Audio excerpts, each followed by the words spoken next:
tonight to introduce the next President of the United States, Vice President Kamala Harris. As the proud president of the Savannah State student body, I couldn't be more excited to welcome a fellow HBCU alum to our beautiful city of Savannah. As a student and as a Georgian, Vice President Harris's promise for our future fills me with hope and joy. As an older sister, I know that the future of my two younger brothers will be bright because Vice President Harris is fighting to ensure that young Americans across the country can achieve the American dream. She has spent her entire career fighting for hard-working Americans, just like the community that raised me here in Savannah. She's fought to reduce the cost of prescription drugs. She's fought for historic investments in our HBCUs and canceled nearly $170 billion in student debt relief, including $6.8 billion right here in Georgia. She's fought for our freedoms to make our own reproductive health care decisions. And she will continue to fight for people like you and me as president. She will fight to ensure that young people can jumpstart their American dream through affordable, accessible home ownership. And she will fight to ensure that every American, including us right here in Savannah and across our state, have the opportunity to not just get by, but ahead. Donald Trump doesn't care about us. He doesn't care about the lives of working families here in Georgia. He couldn't care less about our struggles, dreams, hopes, and fears. Donald Trump only cares about himself. We cannot let him impose his extreme Project 2025 agenda on the communities we love. Vice President Kamala Harris will turn the page on Trump's dark, depressing, and hateful vision for our country. Georgia, we have a great opportunity on our hands to change the course of history. As the president of the Savannah State student body, I couldn't be more proud to now announce the next president of the United States of America, Vice President Kamala Harris.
Afternoon.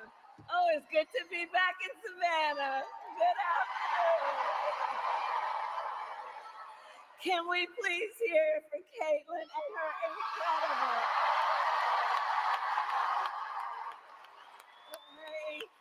wonderful leadership. Look, when I look out at our young leaders like Caitlin, I know our future is so bright. It is so bright. I want to thank Mayor Johnson. Thank you for yours. There you are. We've been hanging out for the last 2 days. Mayor, I thank you so very much for your leadership. Thank you. Congresswoman Nikema Williams, the chair of the Democratic Party of Georgia, for your friendship and your sisterhood. And to all the leaders with us today, good afternoon, good afternoon, good afternoon. I also bring greetings from our president and a great friend of the state of Georgia, Joe Biden.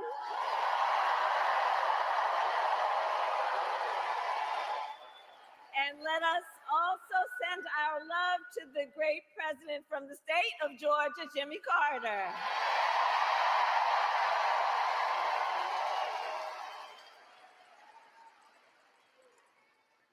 So, Georgia, I love you back. I love you back. And we have 68 days to go until this election. 68 days to go. And I think you all have spent your time here, sacrificing all your other obligations to be here together, us as one community, knowing we all have so much more in common than what separates us. And I thank you for taking that time.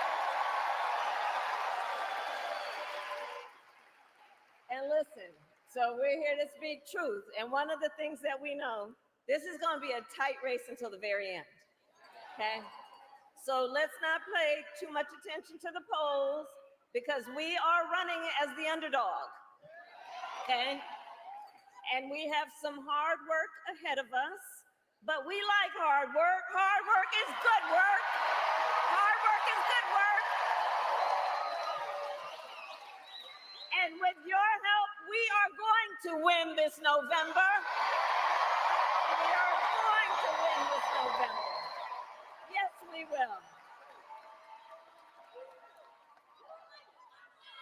So look, Georgia, let me say, I'm no stranger to tough fights. Before I was elected vice president, before I was elected a United States senator, I was an elected attorney general, and before that, an elected district attorney. And before that, I was a courtroom prosecutor. So every day in the courtroom, I stood proudly before a judge and I spoke 5 words. Kamala Harris for the people.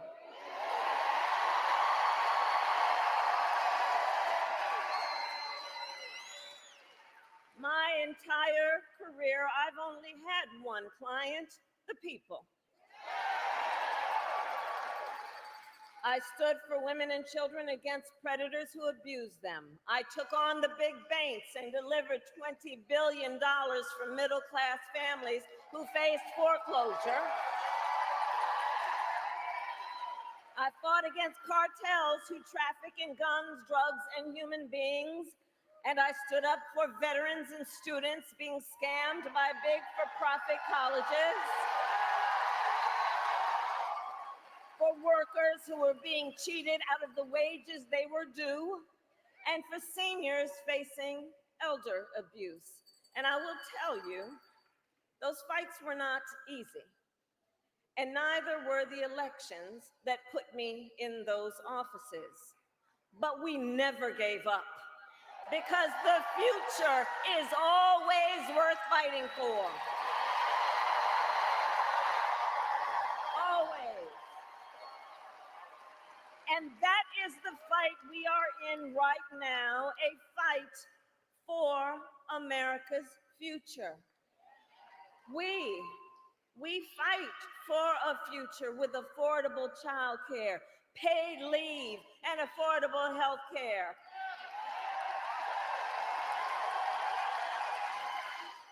And on that last subject, let's finally expand Medicaid in Georgia so people can take their child to a doctor or go to an emergency room without going into medical debt.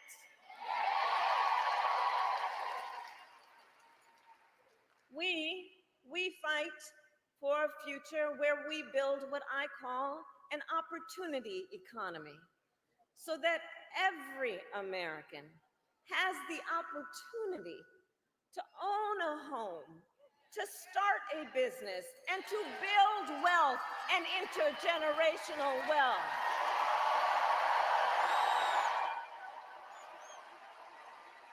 And a future where we lower the cost of living for America's families. So when I was Attorney General, I went after price fixing schemes. And love you back.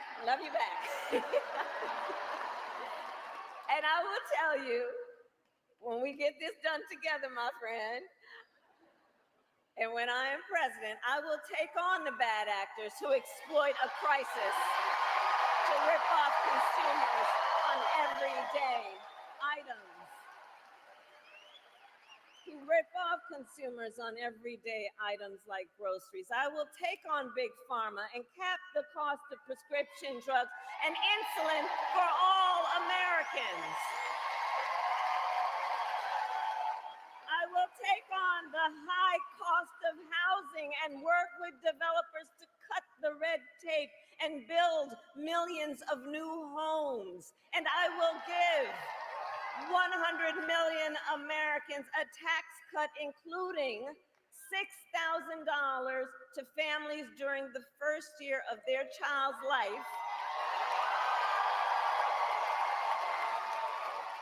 Understanding folks just need a little help from time to time. And it's not about just getting by, it's about getting ahead. $6,000 in the first year of a child's life to help pay for that car seat or the crib or the baby clothes.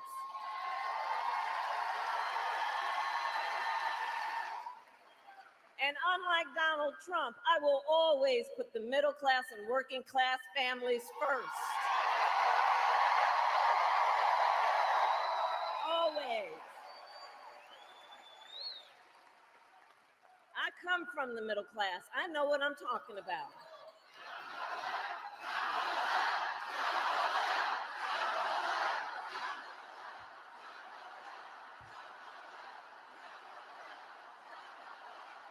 And Savannah, but we got some work to do, okay? We got some work to do because we know Donald Trump has a very different plan.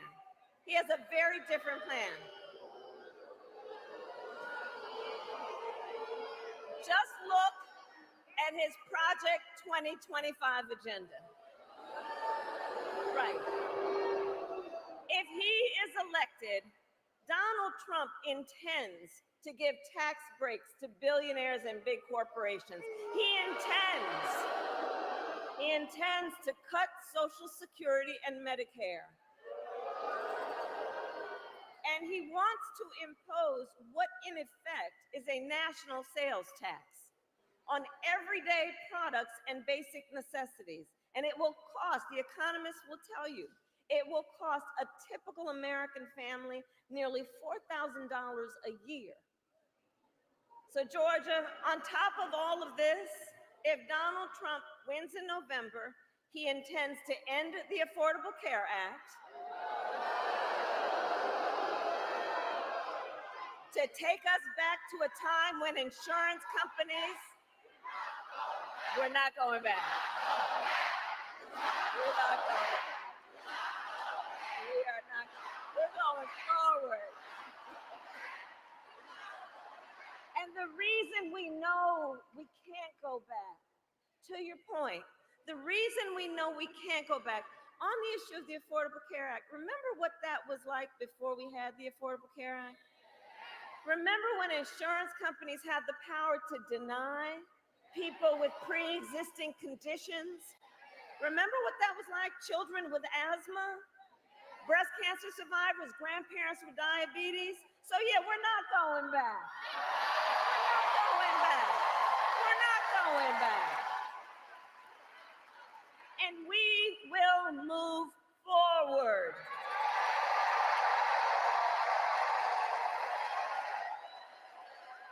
Ours is a fight for the future. And it is a fight for freedom. Like the freedom of a woman to make decisions about her own body and not have her government tell her what to do.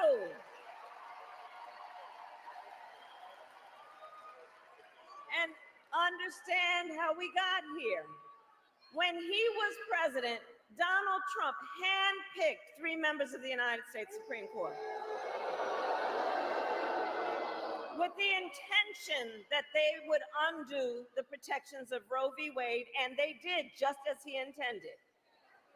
And now, more than 20 states have a Trump abortion ban, including Georgia. In fact, every state in the South, except for Virginia, has a Trump abortion ban. And think about that. Many, with no exceptions even for rape and incest. That is immoral. Immoral. And let us all agree, one does not have to abandon their faith or deeply held beliefs to agree the government should not be telling her what to do.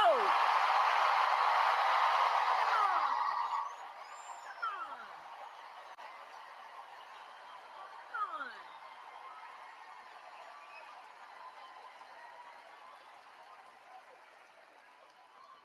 And if he wins, Donald Trump will go further. He will sign a national abortion ban, you best believe. And he would create a national anti-abortion coordinator and force states to report on women's miscarriages and abortions. It's right there in Project 2025. I've said it before, and I'll say it again. Simply put, they are out of their minds.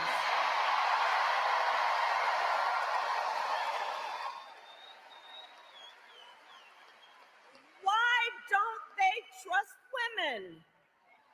Well, we trust women. And when Congress passes a bill to restore reproductive freedom as President of the United States, I will proudly sign it into law. Proudly.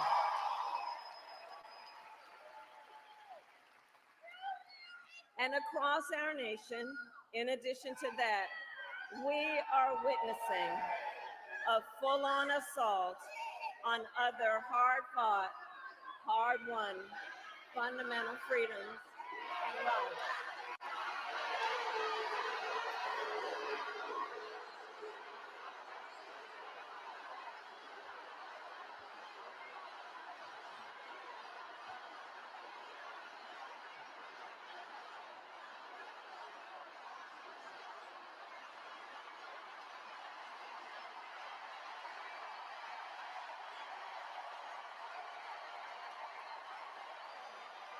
Hey,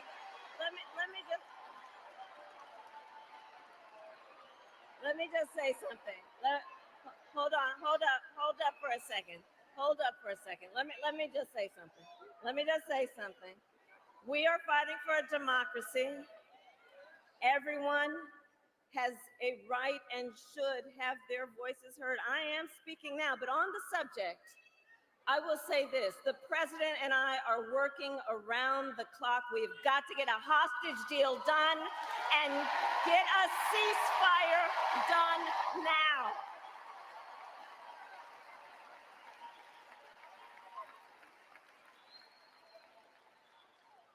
So back to this election and Donald Trump. So in addition to the fight on the fundamental freedom to make decisions about one's own body, I have been traveling our country, and the people of Georgia know what I know.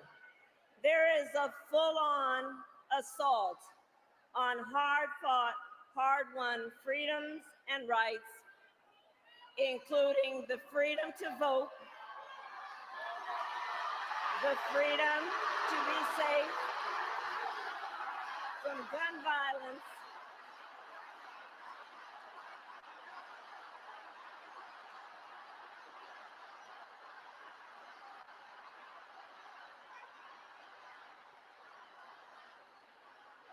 And an attack on the freedom to love who you love openly and with pride.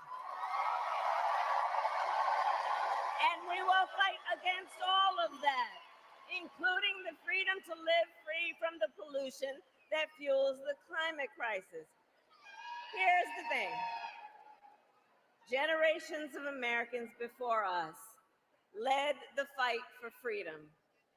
Now, Savannah, the baton is in our hands.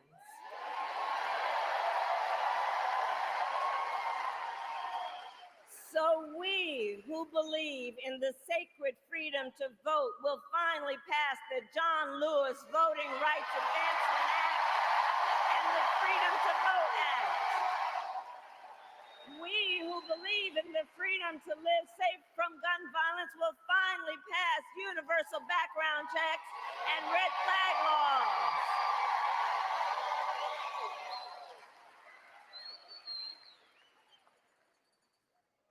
So much is on the line in this election. So much is on the line. And understand, this is not 2016 or 2020. Things are different. A lot is the same when we think about the issues, and then there is significant differences. The stakes in 2024 are even higher, because consider that the United States Supreme Court recently just basically told the former president that going forward, he will be effectively immune no matter what he does in the White House.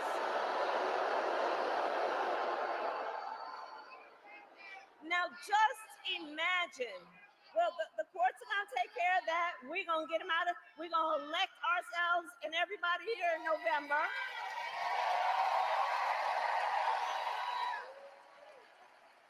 But I mentioned the Supreme Court ruling because understand what this means. Just imagine, before there was at least the threat of consequence, understand what it now means, and imagine Donald Trump with no guardrails.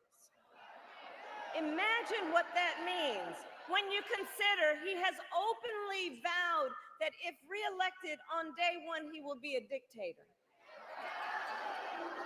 That he would end the independence of the Department of Justice so he could have unchecked power and seek vengeance against people who disagree with him. He even called for termination of the United States Supreme, the supreme land of our nation, the United States Constitution. Think about what that means, and let us be very clear. Someone who suggests we should terminate the Constitution of the United States should never again stand behind the seal of the President of the United States of America. Never again. So it all comes down to this. We are all here together, spending this time together because we love our country. We love our country. We love our country. And we know the privilege and pride that comes with being American. And I do believe it is the highest form of patriotism to fight for the ideals of our country. That is how we realize the promise of America. Georgia, for the past 2 election cycles, voters in this very state, you who are here, have delivered. You sent 2 extraordinary senators to Washington, D.C.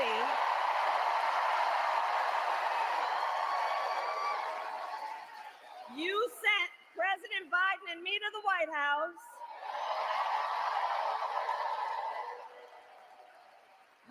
showed up, you knocked on doors, you registered folks to vote, and you made it happen. You did that. You did that. And so now we are asking you to do it again. Let's do it again. Let's do it again. So, Savannah, are you ready to make your voices heard? Do we believe in freedom? Do we believe in opportunity? Do we believe in the promise of America?